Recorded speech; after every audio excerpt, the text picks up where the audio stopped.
السلام علیکم ورحمۃ اللہ وبرکاتہ۔ بسم اللہ الرحمن الرحیم۔ لقد جاءکم رسول من انفسکم عزیز علیہ ما عنتم حریص علیکم بالمؤمنین رؤوف الرحیم فإن تولوا فقل حسبی اللہ لا الہ الا هو علیہ توکلت وهو رب العرش العظیم۔ آخر صدق اللہ العظیم۔ سیرت نبوی صلی اللہ علیہ وسلم انسانوں کے لیے معیار ہے، ہدایت کا ذریعہ ہے، مثال ہے، نمونہ ہے، کامیابی ہے۔ آج ہم اس سلسلے میں اہل کتاب میں سے یہود کے کچھ ایسی باتوں کا تذکرہ کرتے ہیں جس میں ان کی کتابوں میں سیرت نبوی صلی اللہ علیہ وسلم اور اس کی تعلیمات کے ابلاغ کا اور اس کی دسترس کا اور اس کے قوت اور غلبے کا تذکرہ موجود ہے، اور یہ صداقت ہے کہ نبی پاک صلی اللہ علیہ وسلم کی سیرت کے عمل کرنے کے نتیجے میں کیا کیا رونما ہوا کہ وہ معیار بن گیا حق و صداقت کی نشانی کا۔ مثلا جب ہم دیکھتے ہیں کہ نبی کریم صلی اللہ علیہ وسلم نے سب سے پہلے جو وحی اتری اور اس وحی کے بعد آپ جلدی سے گھر آئے اور آپ نے فرمایا زملونی زملونی۔ اما خدیجہ الکبریٰ نے فرمایا ٹھیک ہے آپ پریشان نہ ہوں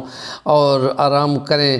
آپ کو بخار ہو رہا ہے۔ اور پھر یہ واقعہ سنے تو آپ نے فرمایا میرا چچا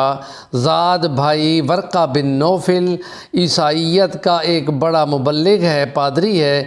اس کے پاس ہم چلتے ہیں۔ اور انہوں نے جو کچھ سنا اور اس کے بعد اس نے کہا کہ تمہارے ساتھ یہ ہوگا کہ مکے والے تمہیں اپنے شہر سے نکال دیں گے، اور کاش کہ میں 94 سال کا ہوں اور میں اس وقت زندہ ہوں تو تمہاری سپورٹ کر سکوں، کہ ہمیشہ اللہ کے انبیاء کے ساتھ یہی ہوتا ہے۔ یہ سب سے پہلی نشانی تھی جو نبی پاک صلی اللہ علیہ وسلم کو سنا دی گئی۔ اور پھر دوسری ہم یہ دیکھتے ہیں کہ حضرت فاروق اعظم نے جب بیت المقدس کی چابیاں لینے کی بات کی تو ان کو کہا گیا کہ جب تک کہ وہ خود نہ آئیں گے ہم سرنڈر بھی نہیں کریں گے اور ہم چابیاں بھی نہیں دیں گے۔ تو یہ بات آپ کو، اور پھر حضرت عمر فاروق اپنے غلام اور خادم کے ساتھ ایک ہی اونٹ پر گئے، اور پھر یہ دنیا نے دیکھا کہ انہوں نے کیسے اپنے خادم اور غلام کے ساتھ حقوق کے سلسلے میں، ہم بات کر رہے ہیں کہ سیرت نبوی میں انسانی حقوق کا کتنا معیار ہے، اور اس میں مساوات ہیں اور اس میں عدل اور قسط کا پورا نظام ہے۔ اور حضرت فاروق اعظم جس وقت بیت المقدس کی حدود میں پہنچ رہے تھے تو اس وقت غلام کی اونٹ پہ بیٹھنے کی باری تھی، اور حضرت فاروق اعظم عمر فاروق ابن خطاب کو مہار پکڑنے کی باری تھی، تو انہوں کے غلام نے زور بہت لگایا لیکن انہوں نے سرزنش کر دی کہ چپ کر کے بیٹھے رہو۔ اور پھر جب وہ وہاں پہنچے اور انہوں نے پوچھا کہ ہاں جی اونٹ کے اوپر بیٹھے ہوئے تھے کہ آپ مسلمانوں کے خلیفہ ہیں، تو وہ فٹ بولا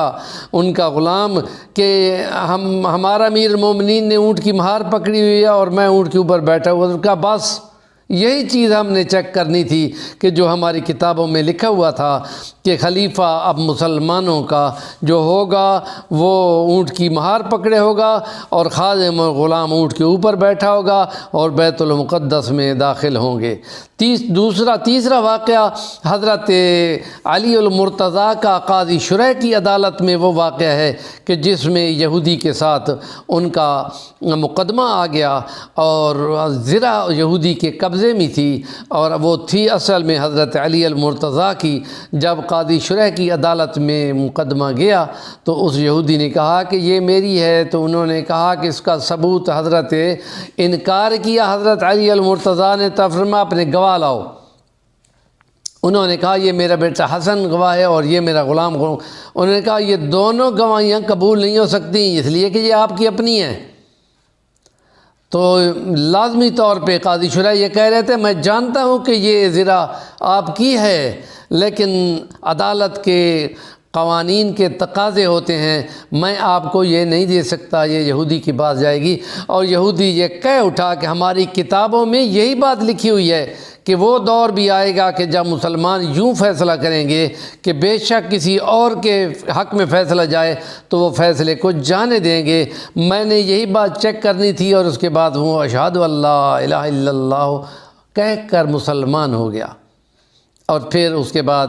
آج کل کے حالات کی طرف آ جائیں کہ جس میں یہ کہا گیا ہے کہ مسلمانوں جمعے کے لیے، کل کا جمعے کی بات ہے، کل جمعہ ہے اور جمعے کے سلسلے میں ہم یہ ولاگ کر رہے ہیں کہ مسلمان جمعے کے لیے لمبی صفیں بناتے ہیں، اور بازاروں کے اندر سب یہودی جب یہ پوچھتے ہیں کہ اچھا یہ بتاؤ کہ آپ کی جمعے کی اتنی لمبی صفیں بنتی ہیں، فجر کی نماز کی بھی اتنی لمبی صفیں بنتی ہیں؟ انہوں نے کہا کہ وہاں تو بہت تھوڑے بندے ہوتے ہیں، وہاں بس ہماری کتابوں میں یہ لکھا ہوا ہے کہ جس دن مسلمانوں کا یہ حال ہو جائے گا کہ فجر کے لیے گنے ہوئے چند بندے یا چند درجن بندے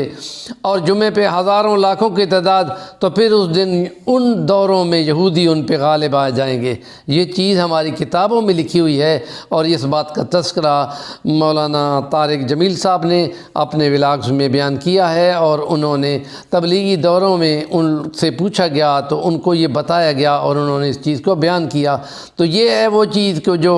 اغیار کی زبان سے سیرت نبی صلی اللہ علیہ وسلم کی صداقت کی نشانیاں ہم سنتے آ رہے ہیں۔ ہمارے چینل کا نام ہے صفی الوانی، ضرور سبسکرائب کریں اور کام کی بات کا کمنٹ کریں۔